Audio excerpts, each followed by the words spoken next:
after the story of Korach, after Korach was killed, Dasan Aviram, and the 250 people, the 250 Kohanim who came to bring the Bechoros, Chazal say they came to bring the Ketores, and they were all killed, they all died, and then the Klal Yisrael came and they said to Moshe and Aaron, you're killing all of Klal Yisrael, look what you're doing, you're destroying everything. Hashem got very upset, and Hashem started a Magefa. And in order to stop the Magefa, Moshe told Aaron, you need to take Ketores, and the Ketores will stop the Magefa. The Korach HaKadosh says, a lot of other Mefarshim say the same thing, that why did they use the Ketores? Yeah, we know, Rashi brings that the Ketores was a gift that the Malach HaMavis gave to Moshe. We don't understand what that means, but when Moshe went to be Mekabel Torah, so HaKadosh Baruch Hu, the Malach HaMavis himself gave him a gift and said, you should know, if you use this Ketores, you'll be able to stop me. I won't be able to, I don't have any koyach, I don't have any strength against the Ketores. So therefore Moshe Rabbeinu understood and he told Aaron to take the Ketores and stop the Magefa. But even more than that, just now, it just happened in front of all Klal Yisrael. Hundreds of thousands of people, millions of people just witnessed a terrible thing, a terrible sight.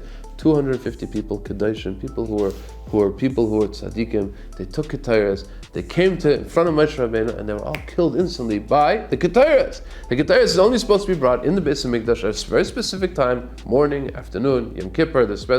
You can't just take Ketores and bring whatever you want. But Nadav and Avihu died from the Ketores, and now the 250 people also died from the Ketores, and now there's a Magefa, there's a pandemic, and what do? Take Ketores.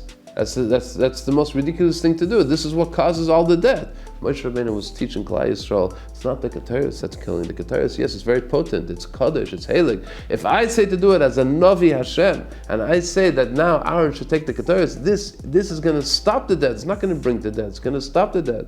And even more so, says the Korach HaKadosh, if you look at the next pasuk, the pasuk says that Moshe told Aaron to take the Kedemachta vayikach Aaron kasher diber Moshe. And of course, Aaron took the Ketores. Why does it say kasher diber Moshe? Says the Korach HaKadosh, Aaron HaKohen didn't even hesitate for a second, even though Aaron himself, he's the one that's putting himself in danger.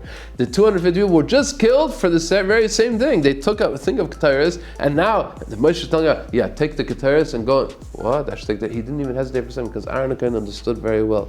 Moshe Rabbeinu was telling him, it has nothing to do with the Ketores. It's not the Ketores that killed. It was the fact that they were coming against HaKadosh Baruch Hu. They were fighting against Moshe Rabbeinu, fighting against HaKadosh Baruch Hu. That's why the Ketores itself had the power to kill them. And Nadav and Avihu also, they were Ashrei Tziva. There was no commandment to bring the Ketores to them. But now I'm commanding you, Moshe Rabbeinu as the Navi Hashem has a right to command Aaron HaKohen to bring the Ketores, like Eliyahu Bahar Carmel. There's Harashah, and the Navi has a right to do that. Once the Navi says it, there's no hesitation. Aaron HaKohen brings it, and he takes the Ketores, he doesn't even hesitate for a second. If Moshe Rabbeinu says it, if the Navi Hashem says to do it, then it's life, and it's not death. Good job.